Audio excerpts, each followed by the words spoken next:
Hello and welcome to Old Ways Gardening and Prepping. My name is Teresa. I would like to welcome you each into the kitchen with me this evening where it's time to make some gumbo, y'all. I am making a sausage and shrimp gumbo. Now, there is all kinds of different meats you can add into gumbo. The sky pretty much is the limit. And my gumbo is not the only gumbo recipe out there. There's thousands of them. So many different ways, so many different variations, but this is my recipe, and I want to bring y'all along. Me and Junior are going to have it for dinner, and it's going to be delicious. Now, of course, with gumbo, just like anything else, it's going to taste even better the next day. So I'm making enough to feed us tonight, tomorrow night dinner, and possibly put some away in the freezer. So let's have some fun, and let me show you what I've done. I do all my prep work before I start on the gumbo because I got to spend my time taking care of that roux. And once that roux is done, I want to roll with the ingredients that goes in it. So, I have a large cast iron Dutch oven on the stove eye. It has a stick of butter, 2 tablespoons of bacon grease, and 2 tablespoons of corn oil in it. Over here, I have a cup of flour. May not use all of this. It depends on how dry my flour is, and it's really dry, so I might not use all of it. Alright, in this bowl, I have the holy trinity of Cajun cooking. I have 4 stalks of celery. I have 4 stalks of celery minced or diced, 1 large bell pepper diced, 2 medium onions fine diced, and I have 2 tablespoons of minced garlic. Now to this, I'm going to go on and add my dry spices. I want a tablespoon of dried oregano.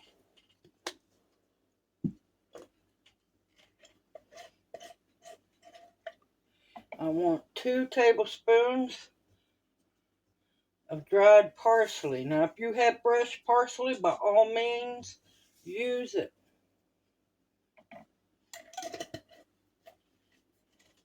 I'm going to only use one of the paprikas, not the other one.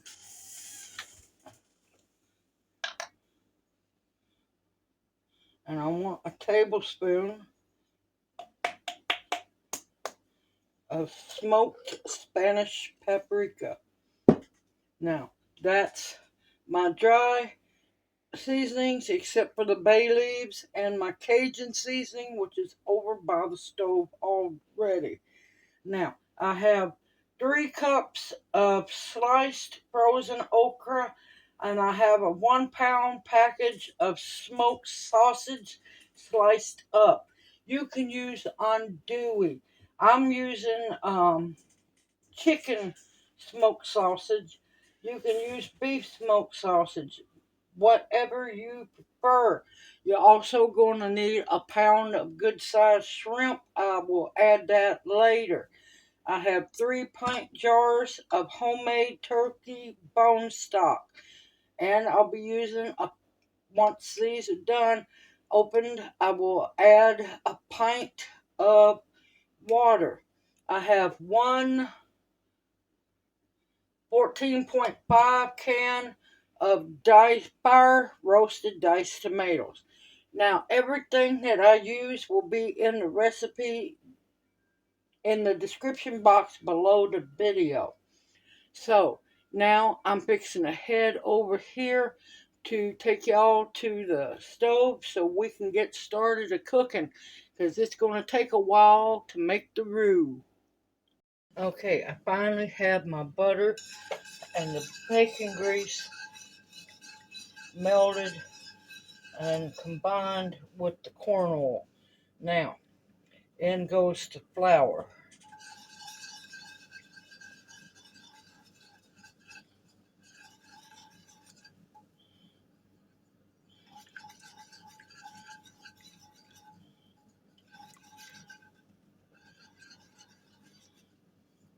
This is where you have to watch it. You don't want to use too much, but you don't want to use too little.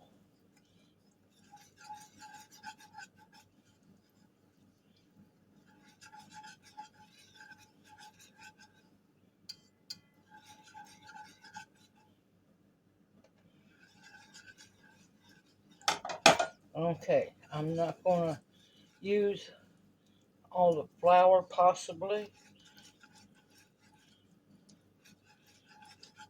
I don't know. I might.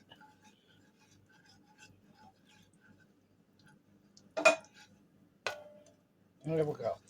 I'm going to get that 1 cup of flour in there.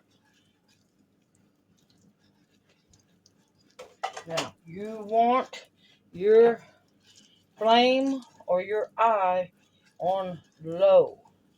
This is going to be a labor of love. Now, it is up to you what color you want your roux to be.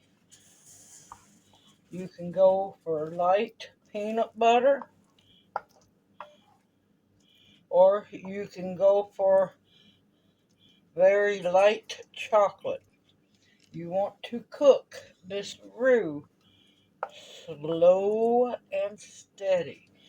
Now, do not walk away from your roux, not whatsoever. You're going to stir it, because if you burn it, you're going to have to start back over from scratch.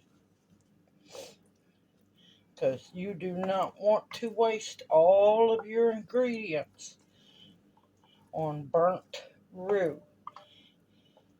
Now, I'm probably going to go for a little darker than caramel. So I'm going to be here slowly stirring this roux and cooking it for about 15 to 20 minutes. Yes, it's important to make sure that this cooks up beautifully, and you make sure that it does not stick, not whatsoever. And as soon as I get my roux cooked to the color I want it, I will bring y'all back. But like I said, have you a drink beside you, breathing treatments beside you, because you're not leaving this spot until this roux is done.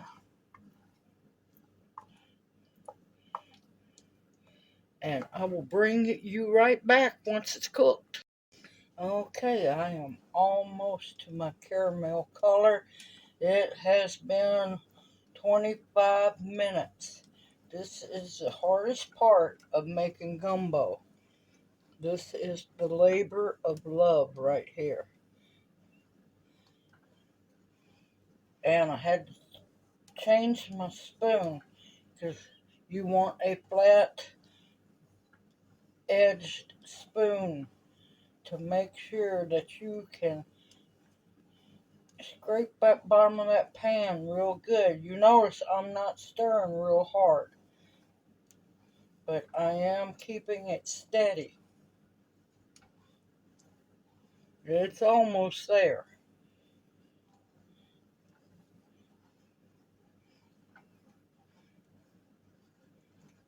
Now, it all depends on you what color you want your roux to be. You can go darker, but since I'm using chicken sausage and shrimp, I don't need a really robust dark roux. And do not worry, your roux will start out real thick, and then it'll kind of start thinning down. That's perfectly fine. Nothing wrong with that. Now it's time to put the Holy Trinity in and the spices.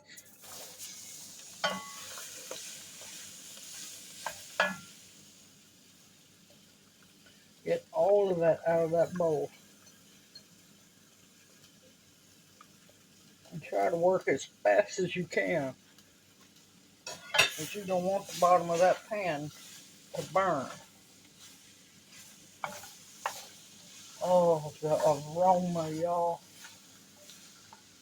I cannot tell you how good this smells.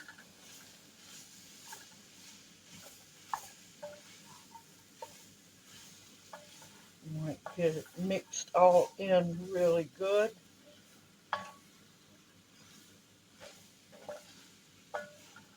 And get that roux mixed all in those veggies. Okay, in goes my first jar of turkey bone stock.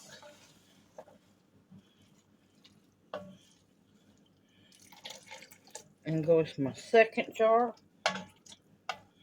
Oh, oh my gracious.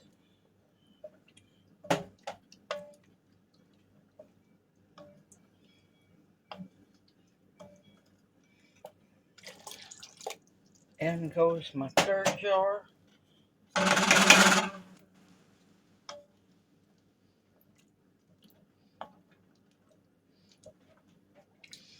Now it's safe for me to turn my back just a little bit.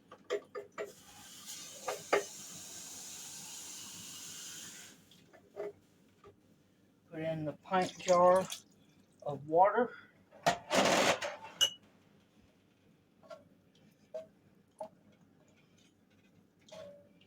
Oh, in goes my can of fire roasted diced tomatoes.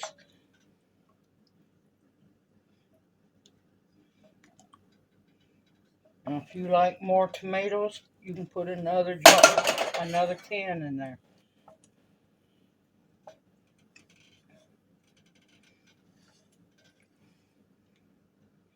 Make sure you scrape that bottom. Make sure all of that roux is off that bottom. And here I have 3 tablespoons of Worcestershire sauce.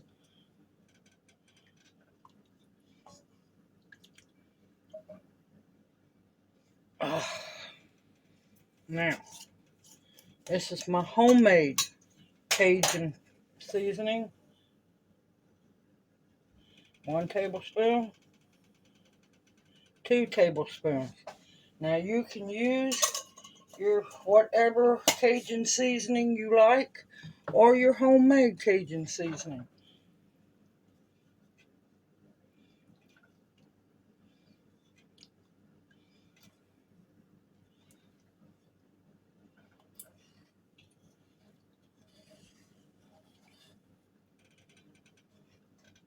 I wish y'all could smell this.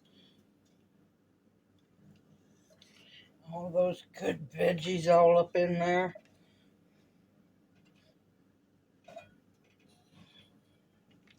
I'm going to go and put the okra and the sliced sausage in.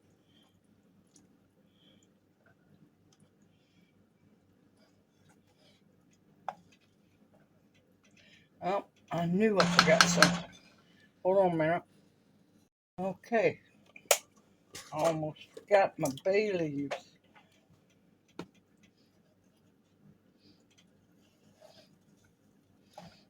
Oh, that's pretty. Now you do not put your shrimp in yet.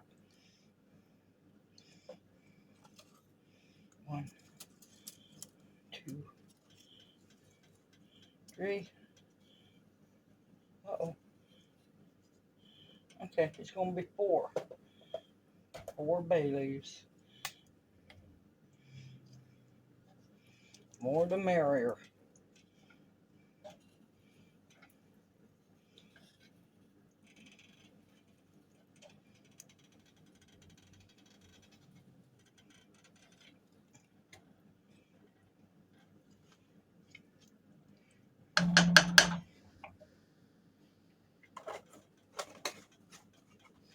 Put those back up.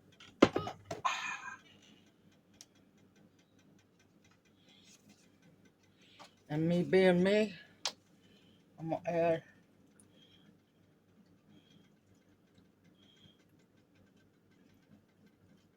some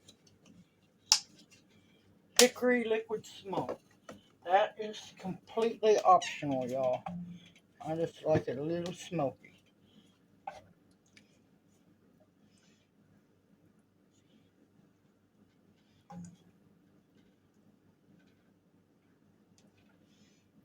Oh, look at that.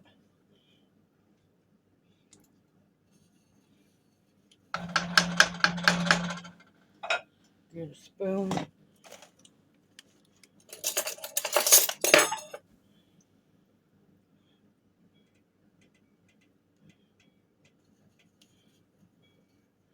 I'm trying to get the juice.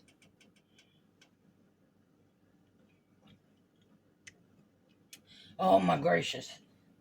Oh, that's good. Oh, that's so good.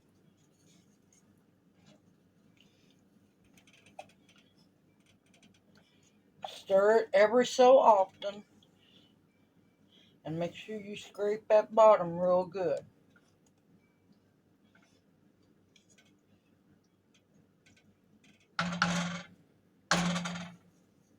I got it on 2.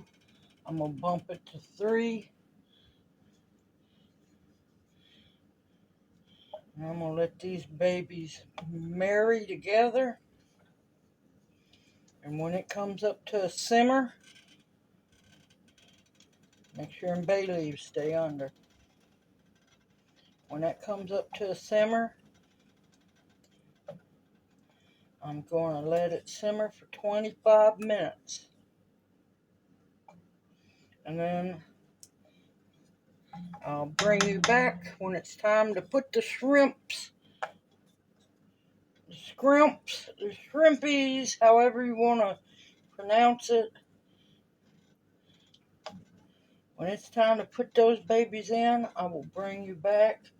Oh, the aroma is to die for, y'all. Oh, I wish y'all could be here. Y'all might not get much if all of y'all were here. But this is going to be delightful. Alright. And like I said, every once in a while, check on it, stir it real good. Make sure you stir that bottom. Put your lid on. Keep an eye on it once it comes to simmer. And then you're going to time it for 25 minutes. I'll bring y'all back as soon as it's at the 25-minute mark. Okay, it's come up to a simmer. I've stirred it a couple of times. Make sure you scrape that bottom real good. Nothing sticks to that bottom. Don't worry. If you use fire roasted tomatoes, you will see a little bit of black flecks floating around. That's from the tomatoes. It's not from the bottom of your pot. But now, since it's going to cook for 25 minutes, now is the perfect time to get you a pot of old-fashioned buttered rice going. It'll be done just a little before the gumbo will be. Look how wonderful and thick that is. Gumbo's supposed to be good and thick, not runny and soupy. Alright, I will bring y'all back as soon as it's time to put the shrimp in. See you at the wall. Okay, it's been 25 minutes. Getting nice and thick like it should. And now for the last part. It ain't a whole lot, but it's better than nothing. It's a pound of shrimp. And it should only take 5 minutes for these to cook. The rice is done. I'm letting it steam. And before long, It's fixing to be dinner time up in here. Look at that, look at that. Oh yeah. Stir that bottom real good.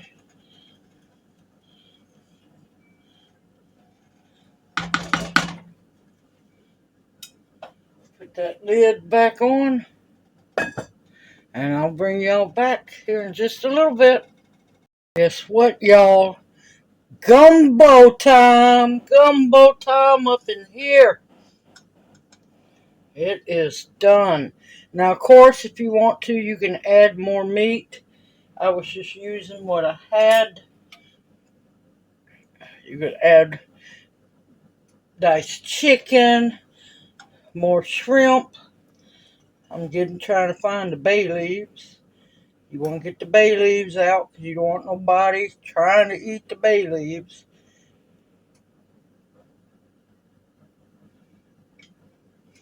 I'm going to tell you, this smells so good.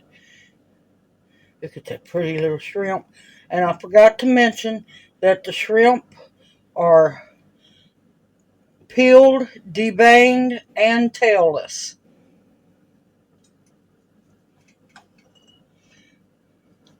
Oh, this is going to be so good, and it's thick like it's supposed to. Oh, the aroma is amazing. Alright, the other two bay leaves apparently have decided to hide out. So, or one other bay leaf, I think. It is time to plate up. I got my buttered steamed. Now you can use long grain white rice, short grain white rice, or be a little extra like we are. We love jasmine rice. Look at how pretty that rice is. It ain't clumping. It's steamed just like it's supposed to. Get a good bed of that good old buttered homemade rice. Get you a ladle.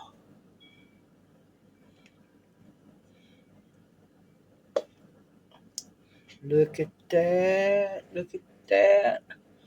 Oh, look at that gumbo. I just saw the bay leaf. Look at that beautiful, beautiful bowl of gumbo. Now, everybody knows I'm traditional, old school gumbo cooker. Time to bust out the belay powder, the homemade belay powder. Sprinkle that baby all up in there. Get it on there real good.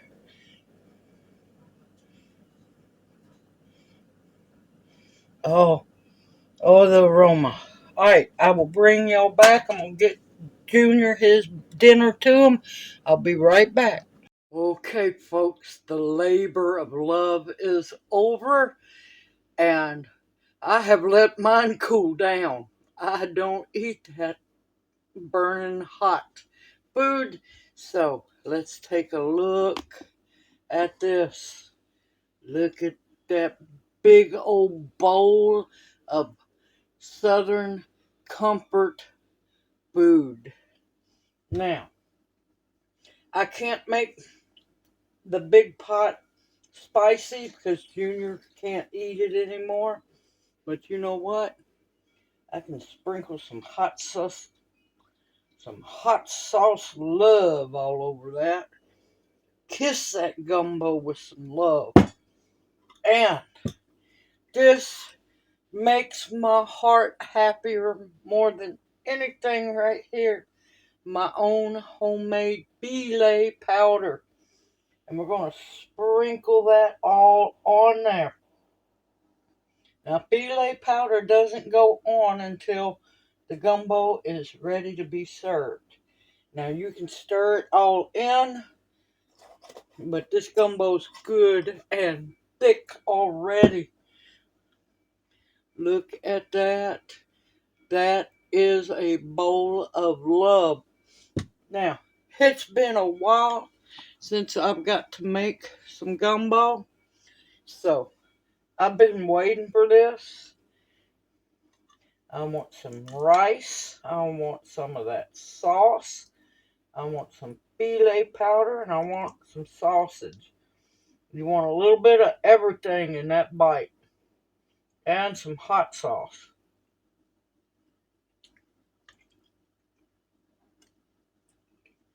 Oh my God.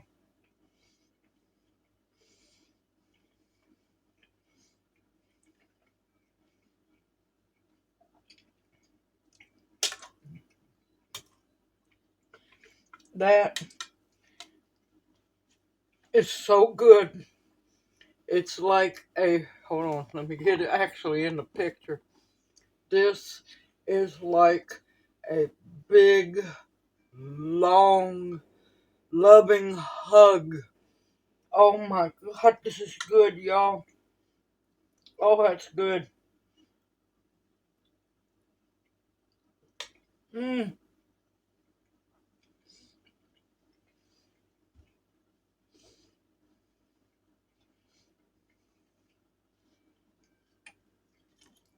Shrimp.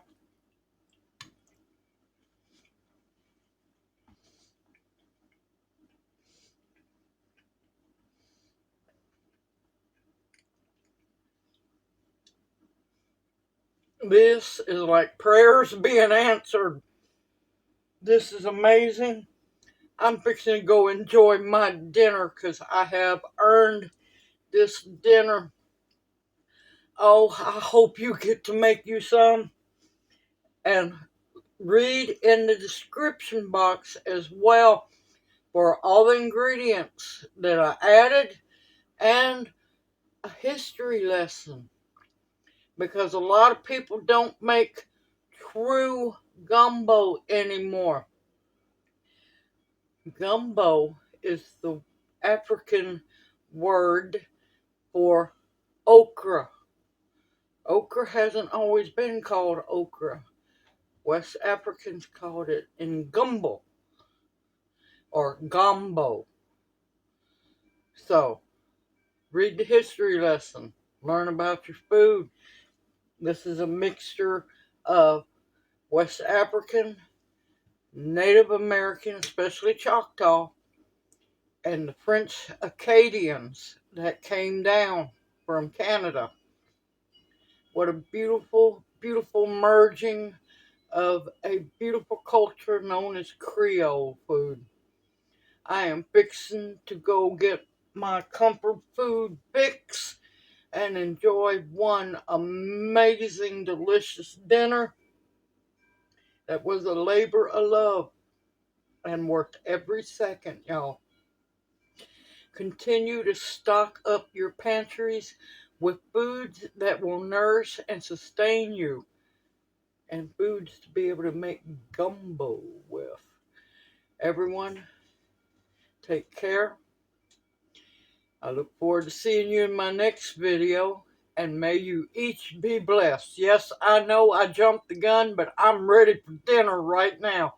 And may you each be blessed. Hoot, hoot. Love y'all. See you soon.